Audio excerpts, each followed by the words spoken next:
Hello friends, कैसे हैं आप सभी लोग। आई होप कि आप सभी बहुत अच्छे होंगे और अपनी स्टडी को भी बहुत ही अच्छे से कर रहे होंगे। तो फ्रेंड्स, आज का जो सेशन है इसमें क्या हम लोग कंप्लीट करेंगे, किस पर डिस्कस करेंगे। तो सबसे पहले बात कर लेते हैं। तो आज हम लोग जो डिस्कस करने वाले हैं वो आपका परीक्षा प्रश्न पत्र हो जाता है। कौन सा हो जाता है, तो 2019 का हो जाता है। और अगर सब्जेक्ट की बात की जाए तो शैक्षिक मूल्यांकन, क्रियात्मक शोध एवं नवाचार हो जाता है। और इसमें जो ये प्रश्न पत्र होते हैं ना, इनको सॉल्व करने से क्या होता है, आप लोगों को बहुत ही ज़्यादा बेनिफिट मिलता है, क्योंकि इसमें क्वेश्चंस रिपीट होते हैं। और जब क्वेश्चंस रिपीट होते हैं तो आप लोगों के लिए महत्वपूर्ण हो जाता है। तो भाई चलिए फटाफट से आप लोग लाइक कर देंगे, और जिन लोगों ने अभी तक सब्सक्राइब नहीं किया है तो सब्सक्राइब कर लेंगे और बेल आइकन को प्रेस कर लेंगे। तो चलिए स्टार्ट करते हैं। सबसे पहले वस्तुनिष्ठ टाइप यानी बहुविकल्पीय टाइप क्वेश्चंस को कंटिन्यू करेंगे।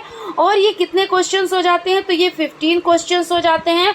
और 15 क्वेश्चंस के लिए आपको 15 नंबर्स भी प्रोवाइड होते हैं, यानी एक क्वेश्चन के लिए आपको 1 नंबर प्रोवाइड होगा।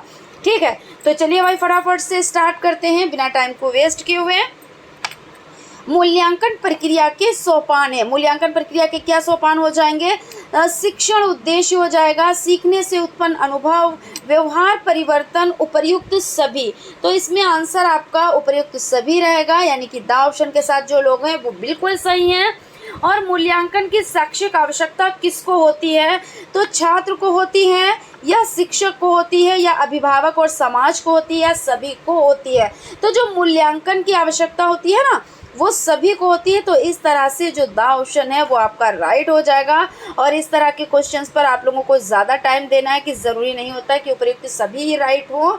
और जब भी ऐसे क्वेश्चंस आते हैं तो हम ये चीज़ आप लोगों को ज़रूर बता देते हैं, क्योंकि कुछ चीज़ें ऐसी होती हैं ना कि बार बार उस चीज़ को रिपीट करो तभी चीज़ें क्या होती हैं, याद रहती हैं। वरना ऐसा होता है अरे उपयुक्त सभी है तो वही कर दें, या और बात दोनों सही यानी इसी को सही कर दें। ऐसा नहीं होता है, हमेशा नहीं होता है, कभी होता है कभी नहीं होता है। सामान्य रूप से मूल्यांकन के कितने पक्ष होते हैं, तो सामान्य रूप से अगर हम बात करें तो देखिए 5 होते हैं, या 2 होते हैं, या 6 होते हैं, या 4 होते हैं। यहाँ पे पूछ लिया गया कि सामान्य रूप से, तो सामान्य रूप से हो जाते हैं 4। कौन कौन से होते हैं, तो ज्ञानात्मक हो जाता है, भावात्मक, क्रियात्मक और मनोगत्यात्मक हो जाते हैं। ये 4 हो जाते हैं।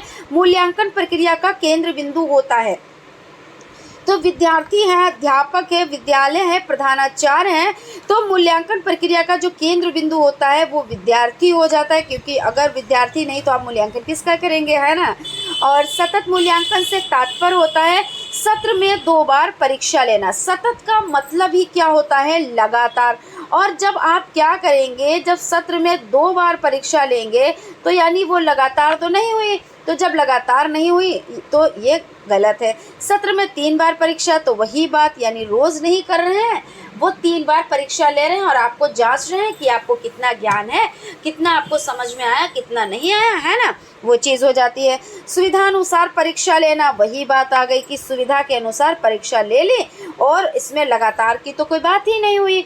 सत्र प्रारंभ से सत्रांत तक विद्यार्थी की योग्यता का आंकलन करना, बिल्कुल सही बात है कि जब सत्र शुरू हुआ तब से स्टार्ट हो गया और अंत तक स्टार्ट ही रहा। रोज़ हर क्लास में, हर सब्जेक्ट में आपका मूल्यांकन हुआ, तो ये हो जाता है। तो सतत मूल्यांकन से तात्पर्य आपका जो द ऑप्शन है वो बिल्कुल सही है। शैक्षिक शोध को सामान्यतः कितने वर्गों में बांटा जाता है, तो 7 वर्ग, 6 वर्ग, 3 वर्ग, 5 वर्ग, कितने वर्गों में बांटा गया है, तो शैक्षिक शोध जो हो जाता है वो सामान्यतः 6 वर्गों में बटा हुआ है। 6 वर्गों, यानी कि बा ऑप्शन के साथ जो है वो बिल्कुल सही है। शिक्षण अधिगम प्रक्रिया में नवाचार, नवाचार यानी नए विचार, और जिसमें नई चीज़ें जुड़ जाती हैं, क्योंकि भाई आज शिक्षा के क्षेत्र में क्या है, नई नई चीज़ों को जोड़ा गया है, जिससे शिक्षा को कैसा बनाया गया है, प्रभावी बनाया गया है। तो अभिक्रमिक अनुदेशन हो जाता है, टोली शिक्षण हो जाता है, खुली कक्षा कक्ष हो जाता है। तो इसमें क्या रहेगा, इसमें सभी रहेंगे, यानी कि उपर्युक्त सभी के साथ जो है वो बिल्कुल सही है। निम्नलिखित में से कौन सा ब्लूम के ज्ञानात्मक क्षेत्र के अंतर्गत नहीं आता। अब यहाँ पे नेगेटिव के साथ आपको जाना है, यानी नेगेटिव का भाई नेगेटिव रहेगा। विश्लेषण हो जाएगा, संश्लेषण हो जाएगा, मूल्यांकन हो जाएगा, मूल आंकना हो जाएगा।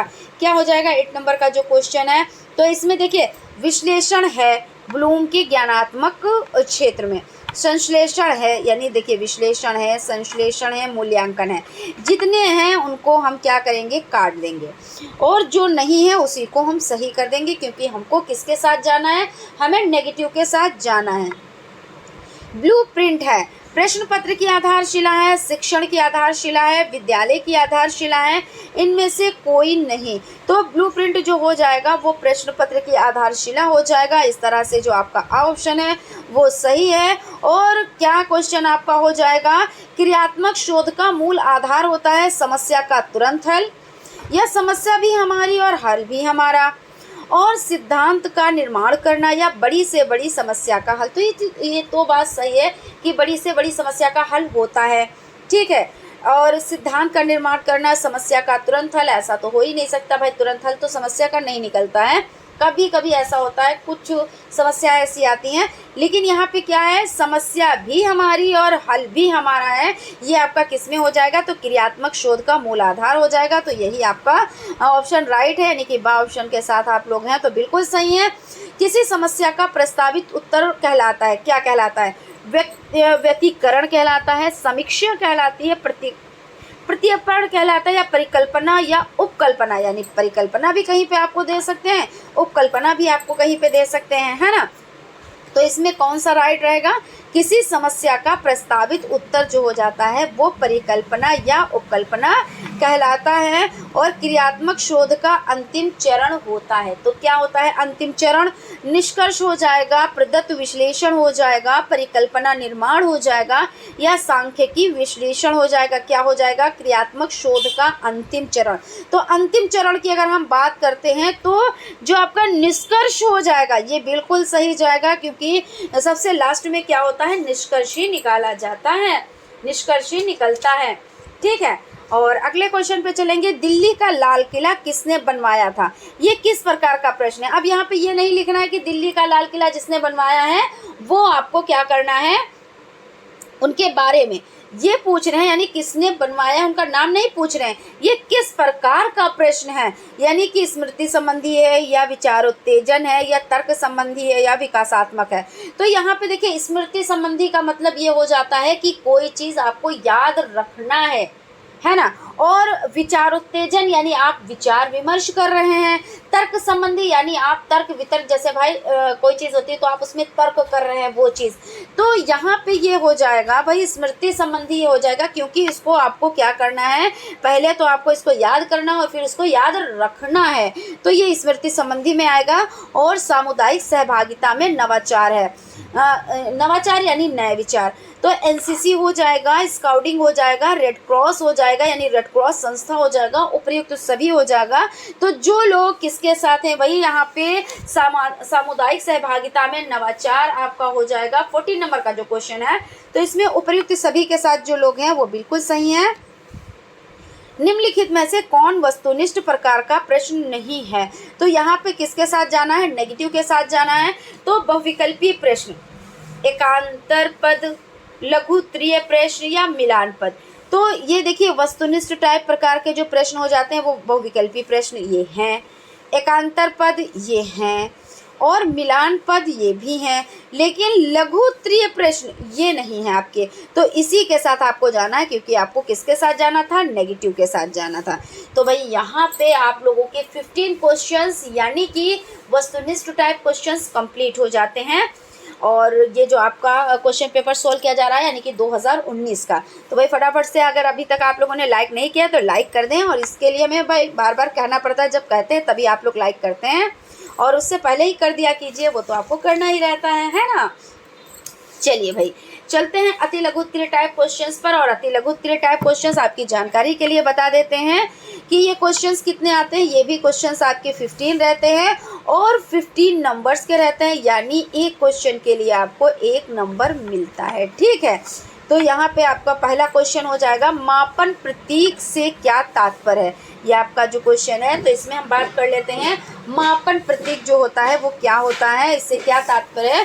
तो किसी वस्तु के गुण या परिमाण की तुलना एक मानक इकाई से करके उसे संख्यावाचक रूप में व्यक्त करने की क्रिया को ही क्या कहते हैं, मापन प्रतीक कहते हैं। जैसे हम उदाहरण के तौर पर आपको बता दें, उदाहरण देते हुए चलते हैं तो ज़्यादा समझ में आपकी बात आएगी, ठीक है ना। तो उदाहरण किस चीज़ का हो जाएगा, जैसे जब हम क्या कहते हैं कि किसी वस्तु की ऊंचाई 10 मीटर है, ठीक है, तो 10 उस वस्तु का क्या हो जाएगा, संख्यावाचक परिणाम हो जाएगा, और मीटर वह मानक इकाई है जिससे उसकी तुलना की गई है। तो समझ में आ गया ना कि मापन प्रतीक क्या हो जाएगा। तो एक बार फिर से बता देते हैं कि किसी वस्तु के गुण या परिमाण की तुलना एक मानक इकाई से करके उसे संख्यावाचक रूप में व्यक्त करने की क्रिया होती है। और अगला क्वेश्चन है, व्यापक मूल्यांकन का क्या अर्थ है। तो व्यापक मूल्यांकन देखिए, बच्चे के समग्र विकास का आंकलन करना जिसमें उसके शैक्षिक और गैर शैक्षिक दोनों पहलू शामिल होते हैं, वो क्या होता है, वो व्यापक यानी फैला हुआ यानी विस्तृत रूप हो जाता है। ये व्यापक मूल्यांकन का अर्थ इस तरह से आपका हो जाएगा। और परीक्षण में वैधता से क्या तात्पर्य है। तो परीक्षण में वैधता बात कर लेते हैं। वैधता का तात्पर्य है कि परीक्षण या माप वास्तव में उसी चीज़ को कितनी सटीकता से मापा गया, यानी हम कोई चीज़ माप रहे हैं तो हम उसको कितनी सटीकता से माप रहे हैं, कितनी सटीकता से वो मापा गया है, जिसे मापने के लिए उसे बनाया गया है। और इसका सीधा सा मतलब है कि एक परीक्षण अपने उद्देश्य के अनुरूप परिणाम देता है या नहीं देता है। जैसे हम आपको बताते हैं कि ड्राइविंग टेस्ट को वैध होने के लिए केवल सैद्धांतिक प्रश्न ही नहीं बल्कि शारीरिक ड्राइविंग का भी परीक्षण शामिल करना चाहिए। भाई आपके पास क्या है, डीएल है यानी ड्राइविंग लाइसेंस है, ठीक है, आपने कुछ चीज़ें बता दी कि हाँ ऐसे किया जाता है, इस तरह से किया जाता है, स्टीयरिंग घुमाई जाती है, हो गया, गियर लगाया जाता है, ठीक है। तो ये चीज़ें तो आपने पढ़ी हैं इसलिए आपने बता ली, लेकिन आपने गाड़ी कितनी चलाई है, आपको उसके बारे में नॉलेज कितनी है, तो जब वो आप चलाएंगे तभी पता चलेगा ना। तो ये चीज़ हो जाती है, भाई बिल्कुल शामिल करना चाहिए। और क्यों, क्योंकि प्रश्नों के उत्तर देना ही ये साबित नहीं करता है कि कोई जो मनुष्य है यानी कोई व्यक्ति गाड़ी चला सकता है या नहीं, है ना। बिल्कुल सही बात है कि भाई आप गाड़ी चला सकते हैं नहीं, सिर्फ आपने 2-4 प्रश्नों के उत्तर दे दिए तो हम आपको कैसे मान लें कि आप गाड़ी चला सकते हो। जब आप गाड़ी चलाओगे तभी हम मानेंगे कि हाँ आप चला सकते हो, ठीक है। तो यही हो जाता है परीक्षण में वैधता।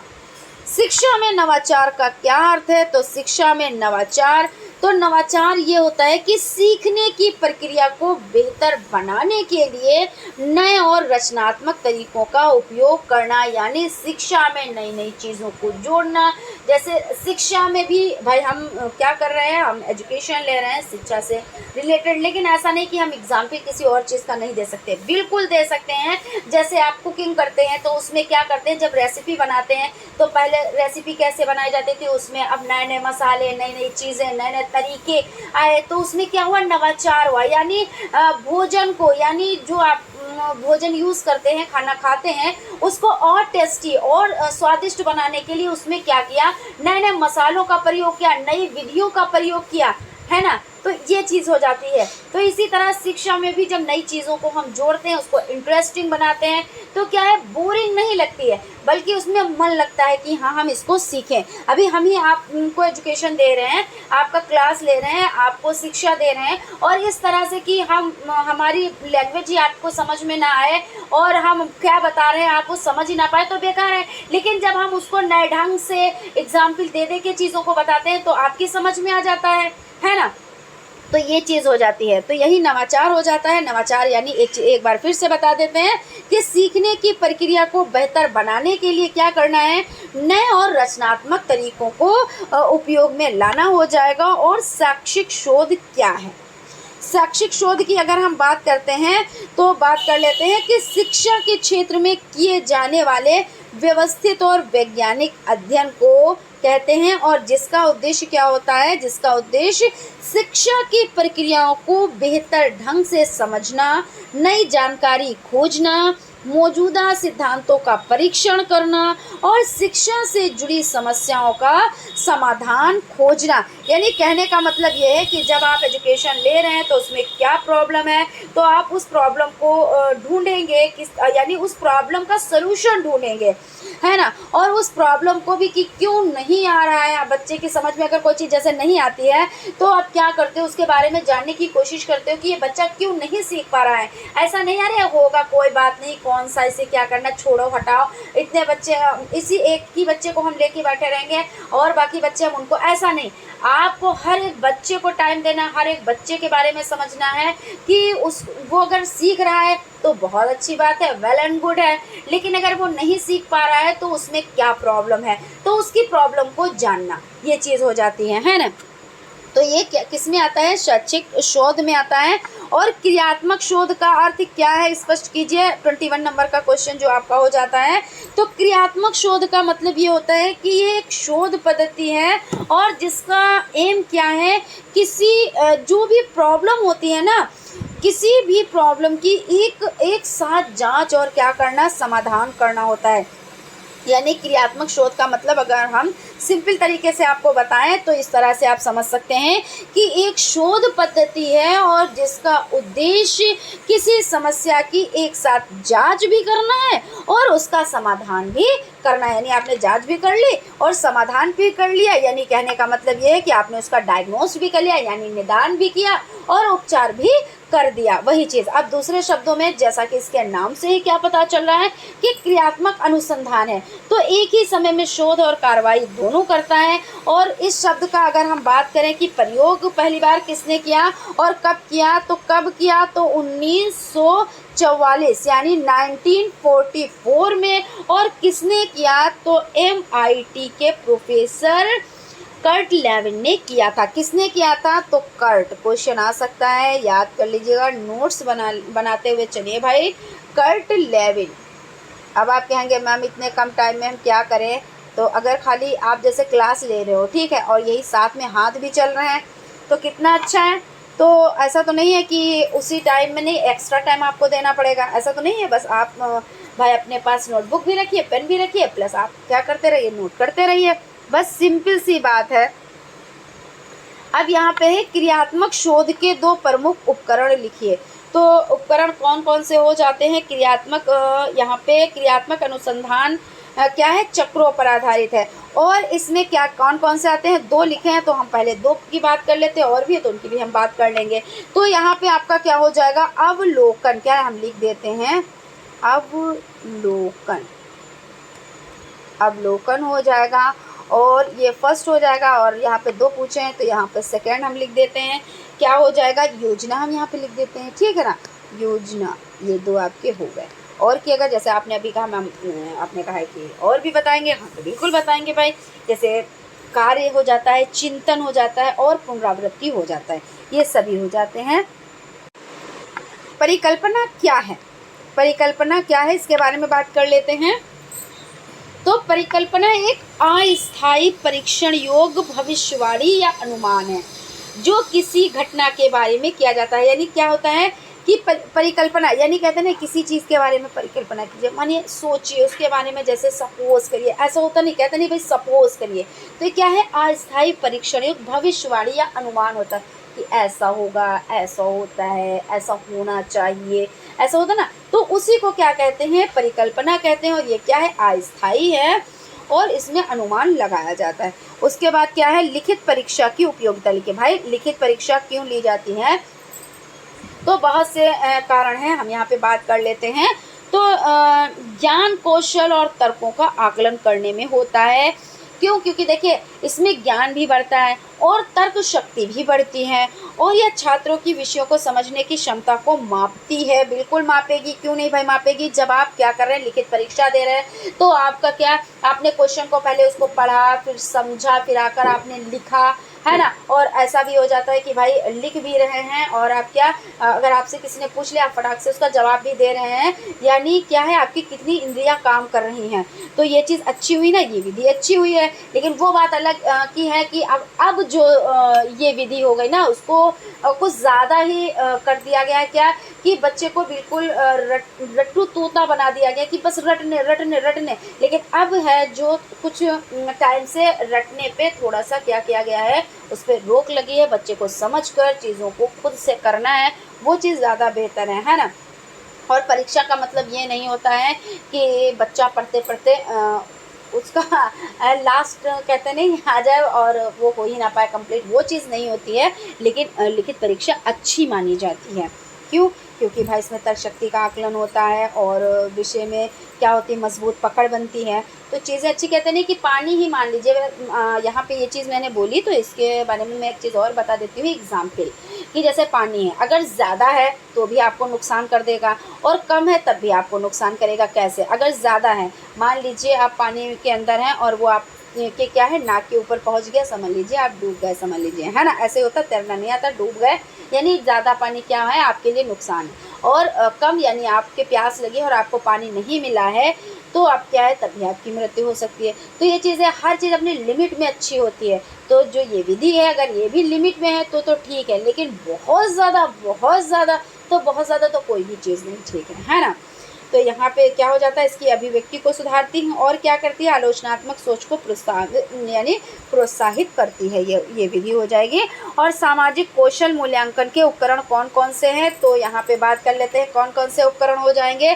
तो एक हो जाएगी जांच सूची, क्या हो जाएगी, जांच सूची हो जाएगी। सेकंड क्या रहेगा, सेकंड आपका रहेगा क्रम निर्धारण मान, यहाँ पे लिख देती हूँ मैं, क्रम